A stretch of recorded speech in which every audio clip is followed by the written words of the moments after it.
Good morning, comic book fans. Welcome back to Comics in 5 Minutes. Fuck ice, I'm your ever-loving host, Shorty. Back at it again, because we've actually had a bunch of stuff turn up. They didn't turn up last week. This is a new one for us. It's In Your Skin, and it's one I have been looking forward to. The writer, Aditya Bidikar, and I have no idea if that's pronounced correctly. I do apologise. I tried to find a phonetic way of doing it, and I got a couple of different responses. I apologise if I've got that wrong. But I've been looking forward to seeing what they do here, because their name pops up quite a bit when it comes to lettering, and they've worked with the people that I'm a fan of, and I was like, yeah, okay, given them a chance to go and do their own thing. I don't know if this is the first time we've seen them actually doing the writing of it, but it's the first time I have, and I was looking forward to seeing what they're going to do here. The fact that it's a horror comic book, yes, absolutely appeals to me. Gonna give that one a shot. But we also have some other people that I wasn't particularly familiar with in terms of who they're working with. So I was like, right, okay, what we're going to get here from Som on art, and I'm checking in name because I've forgotten this one, Francesco Segala on colouring. And I was like, right, okay, let's see what they do here. This is a brand new IP, as is Image Comics, working with Tiny Onion. So it is something new and original, and we get to see exactly how it's going to work. So, how does it work? Well, first I want to say, in terms of the writing, I'm not going to spoil anything. There's no, big twists or major events I'm going to talk about, but I am going to talk about, some basic ideas about what happens here and some conceptual things. So if you've not read it and want to go into it, without me saying anything, I would recommend going and doing that now.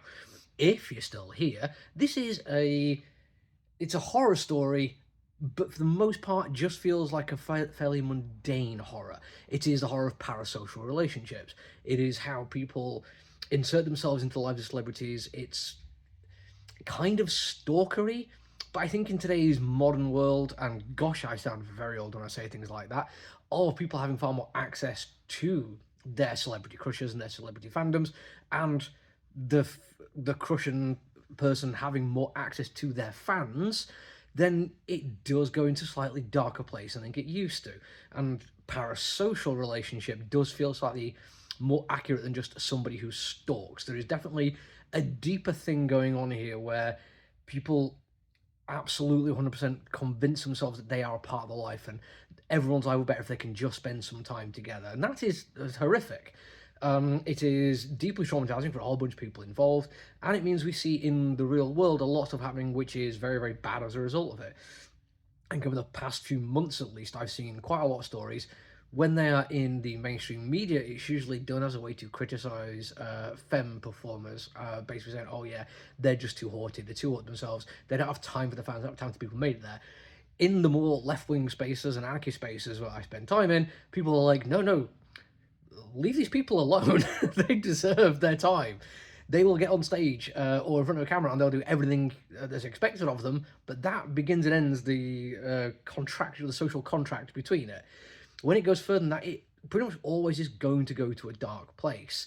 You're going to see people engaging in very toxic behaviours online and even letting it spill over into the real world. And I think it's a very apt time to be doing this kind of story. Now, because this is a horror comic book, it does go to some much darker places than that, including some psychosexual stuff and some really, really cool body horror. I don't want to tell you too much about all that though, because you really should be engaging with that as the comic book expects you to, rather than me just telling you about it. But it looks amazing. And here we're going to talk about that artwork, because Som is brilliant.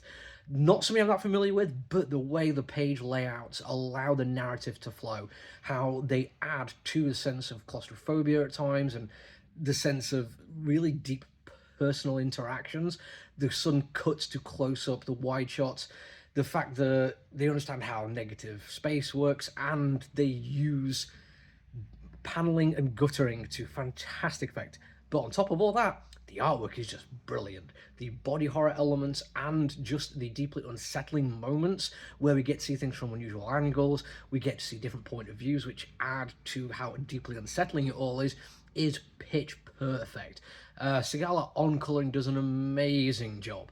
We have a really, really deep, rich choice of colour palettes throughout, depending on what is going on there. We're not doing reduced colour just for the sake of it.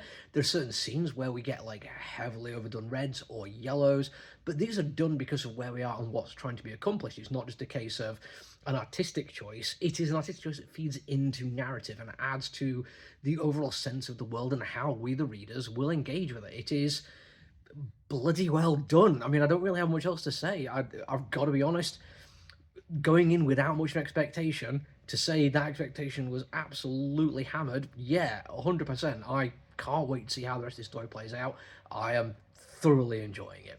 That's it for me for now, though. Until I see you all again, look after you, everyone. Stay safe. Bye.